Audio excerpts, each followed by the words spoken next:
ndina mu LC5 chairman owa Luuka district atenga ni head of the political administration ya Luuka omukulu Simon Wakaze ono nazinga kuba isente bibonabona aba district da Busoga kote ni Jinja City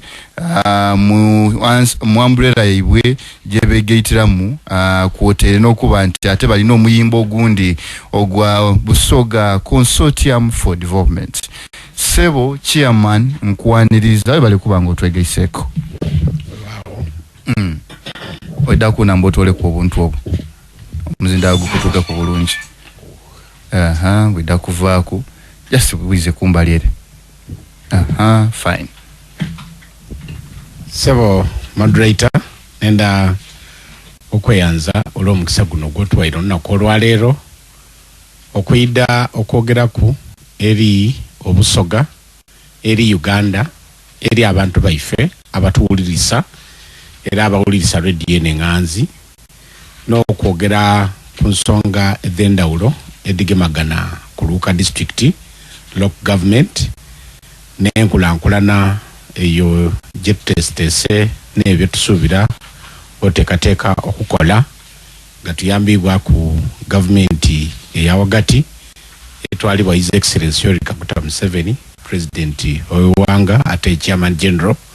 wa NRM. Okay. Nga abakulembeze bwe tuli mu studio banange mwidde okubawulirisa nenda wako abukobe nti abantu mwena muteze radio mutavaaku nali kuwulira erobozi nsaba okobere ku mwino nti team okuveruka eri mu studio da NBS okusobola okuboneka nga balambulula ensonga ez'endawulo okusobola okuboneka nga tutegeera oba tuwa accountability kule ebyo ebiri kujja mu maiso na biki bye tutekeera okuba nga tukolaku. Benda ino tubendeza obulungi bwa Katonda ngera Sagres Morgan wakobye abalina ebizibu ebyendawulo twenda okubasaasiraku muganda nge Asadi Buduba wavirwa ku muzeeyiwo kibino ekaliyo waawo waliwo muntaka yatuvireku ngonakolali adda kubatawerekerwa n'abantu abandi bumana waliwo omuzeeyi yavire mulamu obwensi ni wale ebulwasira wona Honorable Kenneth yankobeire ngeriyo omuntu gwe bali kuwerekera nakolwa leero tenda okubasasira mwena omufunye ebizibu ebyendawulo n'okubagumya ati Katonda ne yatesitese ebyo era n'abatuse ku bwanguzi obwendawulo mwena tubayozayoza mukwano gwa nkakyaye era mbala nkimanye ku nti oli kujja Saidi Debuyende okuboneka nga muwala akulaga yabazaire tubendeza obwanguzi era n'olugendo olulungi ni timu gy'oli kutambula nayo yona mwami Kacyaye ndidi nti otunaba tumaze program eno tudda kubeeyungaku n'abantu abandi mwena mutuse ku bwanguzi obwendawulo tubendeza olunaku olulungi ne celebrations ennungi mwebale ino kale webale kubanga otwegeise ku chairman Simon Wakaze mu studios ndinamu omukukunavu Ronald Katende ni resident district commissioner weruuka atenga asimuka wano kumulirano mu Greater Mukono oba Buganda East nenzalwa buyukwa onjeru jasibuka buti alikolerano ku neighborhood Busoga. Sebo nkwaniriza lamusa kubataka neyanziza nnyo moderator waffe Sebo sa waliwo chairman wano ekiri unique mu NBS ndowooza wano bakolawo basaboka sasa Simon Muyanga yatulanga oba ne munange medio bana yesa acha kulevu ya anko nakumu okujja mu NBS wano ndowooza 219 nensanyusa okuba nti n'olwaliro nkyaziddwa wano olwaliro amina ngombaka wa president Luuka ndowooza nakoma okujja nga ndi mu Njeru municipal council ngero omukulembeze nsanyuse olwo tukyaza Sebo olwaliro nja kwebaza management ya NBS n'okusinga ennyo proprietor waffe w'ekitiibwa Igeme Nathan Nabeta olw'okuyimirizawo institution eno ng'ekyali progressive and very productive to the communities of Busoga. Bana tuli basangaavu ino olw'obuweereza amanya agange nze Katende Ronald omubaka wa president Luuka sebo mpezeze emyezi 6 era eno season jolaba enkuba gyetonyera mugenda kulya kasooli n'ebidandali na simba ndi mutaka yennyini atabuusibwa obuweereza bwe Luuka sofa emyezi 6 tebunnaba kumpa kizibu wadde mbeera mu challenges ezirina ebitebo naye njagala kwebaza bannange bendi nabo mu Luuka naddala administration wing ne leadership yaffe political ebyo bye tusobodde okukolera wamu okwongera okutereeza Luuka ekyamazima wendagire Luuka oba nali sinana kulinnyayo kigere bansaasira ate bakutwala e Masaka ebizibu ate kakati bakulese Luuka nga sinyangu katende lwaki tebakuteekako wali mazzi gateese naye njagala kwebaza Katonda nti olwa togetherness ne teamwork gye tulina Luuka ebimu bye twogerwa obye byogerwa bannaffe mpulidde okozeseza ekigambo kya Luzungu kigambo embattled mwaba manyo Luzungu mujja kunyamba kirabika kiri misplaced bwe byogerwa mu bbanga awo si bwe biri ya challenges okay but they are manageable and I believe tugezezzaako okulabika nti Luuka eyali eyogerwako luli olwaleero ekifaananyi kipya n'ebyo by'onoowulira okuva wano ebitali bijingirire bijja kukulaga nti Luuka etambula eddako mu maaso kanjire nga nkoma okuba kati kuno kubuuza naye nga ndi musanyufu nnyo okukyazibwa wano olwaleero kale by the end of the show tunabeera sure oba Luuka teri embattled fe mu mawulire okkirizibwa okuwandiika omutwe bwe gutyo kati gwowandiseeko gwowandiseeko kati buvunaanyizibwa bwe okuprovinga nti kyogedde kituufu oba si kituufu kale oyo akiikiridde kati central government ku kyeno central government eri covered on this show then local government tulinako chair so wenkubuuza ebisuukako Luuka kiriza kuba kati gwe wa central government gwe tuteese wano gwe si gwe UGC kati gwe tuteese wano era eri wali wansawe parking muyagalidde omulembe guno ate abalaba sikweyagala buvunaanyizibwa naye ne Katonda temumunyomanga bumulabanga tubirimu bwe tuti siteekateeka zaffe eyo direction ya mutonzi ate terwanyisibwa munna nebwokolima nebwokola kale mugwano gwange senyonyi awagambamu kale tamwegenda naye sijja kubyongerako ebyo kale mu studio twegeyitibwa ku omukulu Joshua Taligola ono kansala w'abantu ba Busalamu Town Council mu Luuka District Council era ni Secretary for Production Luuka District Local Government sebo nkwaniriza neyanziza moderator zindala gukubeko neyanziza moderator okusobola otuwakakisa kano okusobola okuyidda kumpewo netubaako byetukobera abantu baife okusingira irala ebyenkulankulana ebyaluuka okutwaliza awalala ate nga bigasa Uganda ne Busoga yona wenaawo amaina nditagolo Joshua Kato Kansala Busalamu Town Council Minister Production Luuka District nenda kusooka busooke kweyanza abatuwuliriza nti mubeeyo kutwidye okwinongola ebyo nenda okubisaba nange abali mu bizibu okubabala nimwe nenda wenaawo okusiima abalina emikolo ngenda madopaawo waliwo omukolo gwetujoobaku ku ssaawa 8 neyanza kale webale ino okuba nga otwegaiseeku mwami Joshua Tagore yes kuba dabo nowangazamu kwawo musomesanga Oluganda yakobanga owangazamuko kale mu studio twegeyitibwa ku omukulu Shaban Batwala ono kansala Kikira Irongo sub county mu district council era nga ni chairperson wa social service committee Luuka district sebo nkwaniriza lamusa kubataka neyanziza wekitiba moderator olwokutuwa omukisa n'okutwaniza okwida mu studio muno aye nga nkaali kweyandulira ku bakama baife abatuwuliriza nina okutwala omukisa guno okusiima the level of professionalism NBS ibanga lyejenge bawo n'abantu bekozesa amina era buli bwendida mwidinda muno kubati mwensulanzira mu kizimbe oluguudo lulontera okulubitaku ayeza wenso akuba motoka lintalinga ku NBS yes one nenda ino mukama waife proprietor wayo olwobwikaika mubwe mumbera dejenga bawo n'okulera engeri yalira muki yalira mu abantu basebo ni banyabo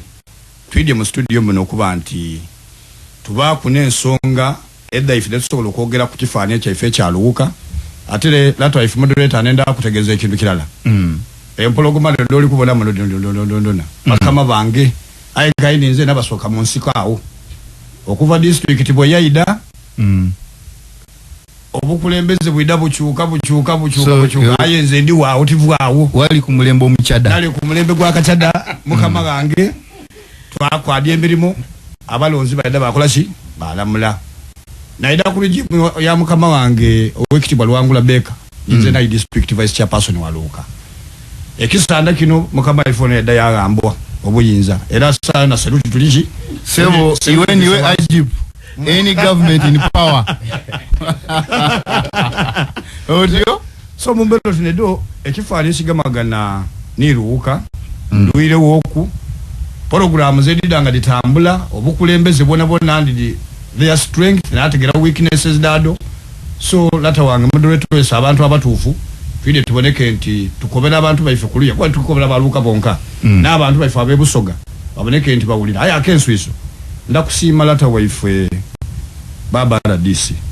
yanziza baba RDC olina ekintu ekyendawula ate ntera ino okukyogera mu bantu titera ino kwenda kwekukuma nti ndakyogera bwire kyogere tuvewa one mumbeera baliwo katonda gwaida nakufuda kunakuwa obuyinza abandi mu kifo ky'engabala taifono kyalimu nga benda kuba na buyinza okusinga ni president mwene ndi kukyogera n'abatuwuliriza n'abali mu bifo bategeere nti galigenda ulo ya mukama akuwaire niwe yes ayira ta waifone eba detambulyamu era nze bwenda soka na mutyamu nakana asoboka olususunga lutukula ino adaje okumwetekeza mu baifo ngeri twali tutambwiremu embeera de actually is a person who is totally down to earth ate buli mumbere dibadiriwo asiba nife baba ifara DC yanziza nino okusima mu studio meno embeera oti neyo tutambulire walala amina yesebo nkwaniriza maybe wokobye nti obeire emirembe gina jona 2026 kankulengeze yo mangu oli kuidda mu kifo kirala ekyo oli kwesimba ku neighbor mukama wange ekibuuzo kyombuuziza of course maisamba ndi kulowooza nti nandi kikonyeku batwala Shabani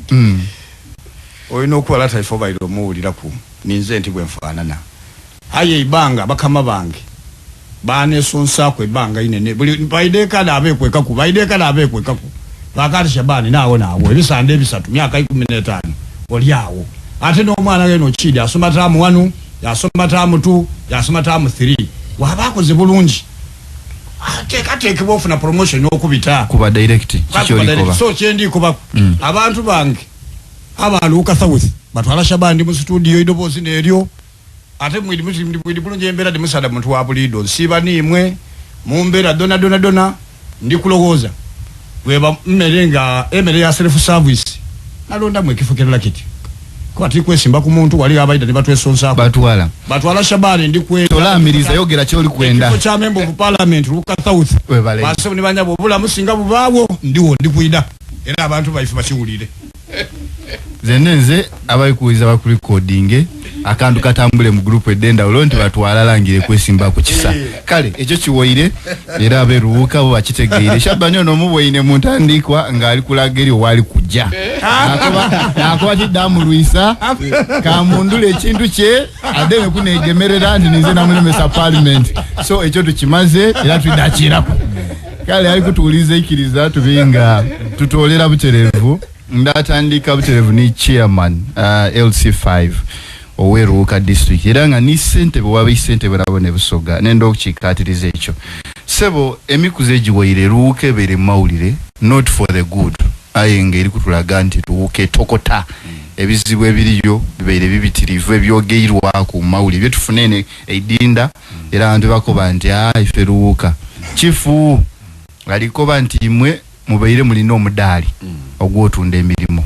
nga district era batukoba nti ayonda so kitegeeza nti oluisa aba mulina ku embavu edimikoba nti tamu ku ebinews aye ebinews tiwabeire mbwe emirimu gyatuka ku level nga omuntu akano okoba ati guno gwoli kwenda mu kifo ky'emiliyoni obero olina yomeka 5 ogotwaguta ku 8 nga waliwo ni rating sebo ebintu bino byatuuka li ku level eno ng'ekisanda kyakatambula ku myaka 3 Aziza Imaseo, moderator. Nenda kutegeeza abantu baife abatuwulirisa mwena nti chana kwino nti Luuka district jetweyama nti twidda kubanga tulirira abantu era nga ensonga edifaanana okoti needo da District Service Commission wainumaawo bwe yayingira ku record nga ekoze ebitasaana tikirungi ino kwogera ku nsonga ediri wa under investigations ayi akatono ino nenda bwako abukobe nti sebo Grace Morgan bwe twazuula ne tufuna amawulire era nga buli muntu bwe yakiwulira nze office yange eya chairman C5 ni office eya RDC awala ni kao instructing investigating authorities omuli police office ya DISO na abandi okusobola okubonekanga batutekera report enkwire tusobola okubonekanga tuba nebi news byetutaku ku kikoloti nekyo ayi mu byona nenda kwogera particularly Sir Grace Morgan nti ebiseera ebisinga bungi abantu baife balwa babatebaidi nti District Service Commission is independent wemalo kuba yetengereire okay era obuyinza bwa chairman C5 bukoma kulunaku lwoba waira appointment letters nga council emaze okuba bisa tuwandikire public service kasitaba funa baluwedo they are then called the Independent District Service Commission kitegeeza ki ti abantu aba batekeirwa okola emirimu jaibwe bolingirira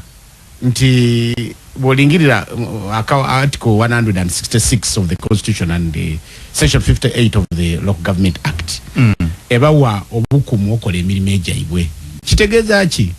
nze nga wakaze chairman wa district ebikolebweyo olwisi kiba kibino omuntu okwemerera nakati akidiku nendo kwekyo okubona kwera ntero kikobera abantu nti woba toli baba waka nogule enyama kaiti niwe ogisalasala ate era kaiti niwe ogifumba ate kaiti niwe ogigabula omukulembeze owensa bulido amana leniye oba lainiye wate kukola ki okutambulira wemba tinga ndi chamanero C5 kaiti kola milimo ja RDC otyo wemba ndi chamanero C5 kaiti sobola kola milimo ja kao oba ejo kansala wabule milimo jaife jibanga twena tuleta ku table okusobola okubonekanga tutambuza district ngekitole chebeta timu waka so n'olwensonga eyo nenda okuva ku limelight kulo ekyogera n'ekirowozebwa nti wakaze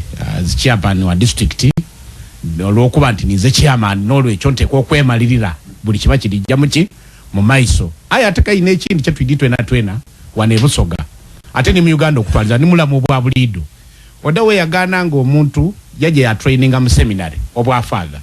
oba ya training oba bamutikira nga reverend oba yaba pastor oba yaba bishop otyo ayi kai mweno yaune encho wawulio reverend oba pastor oba bishop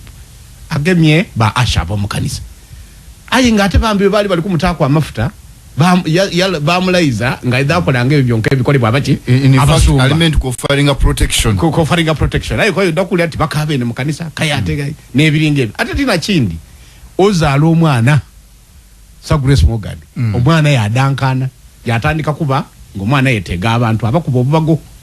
ido nabende kulira mawulire ero wife na wanago buyemba nawe eriyo omwana ali kusuza latawo obubi amuyinga kubunkenke ati bamutwala muikomera ya tolokani muikomera ya Abita na Jambia ayenda ate makubaba wekiti so twena okuzaala kubakuzaala n'okukula kwabakola ki kukula so this service commission erondebwanga y'abantu bakulu abalina emyaka actually local government act eyogera ku muntu ajja okutebwa ku service commission as a person of integrity ekigambo okumeasuringa kyebeta integrity tolowooza oti olingira bwabulingire mwesigwa koti abuti oyo alina integrity ninjino so kitegeeza ki nti abantu bano ife tubatuviireyo okuba nti oba oli awo mwami mwesigo naidakola oba oli awo mwami mushabano naidakola oba toyingire mutima gwamu kubanga yo toli katonda okumanya nti omuntu ono aida kutuka emberi eyo asobye akole ekisana oba kitakola ki ekisasana therefore kitegeeza ki nti ife abantu abo betwali twesize ate nga tyali zenka because we tubalo kwa identifying executive etiama under the advice of the cow to avoid ni team eyo we tumaliriza twatwala recommendations daife mu council yatiama yetolola ku buli muntu yena so ekikolebwa kya team era bwe tumala okola council nebisa twawandika public service e Kampala public service yona yetolola ku bantu abalinga ku track record yayi emirimu bwe bali bakola ki bagitambuza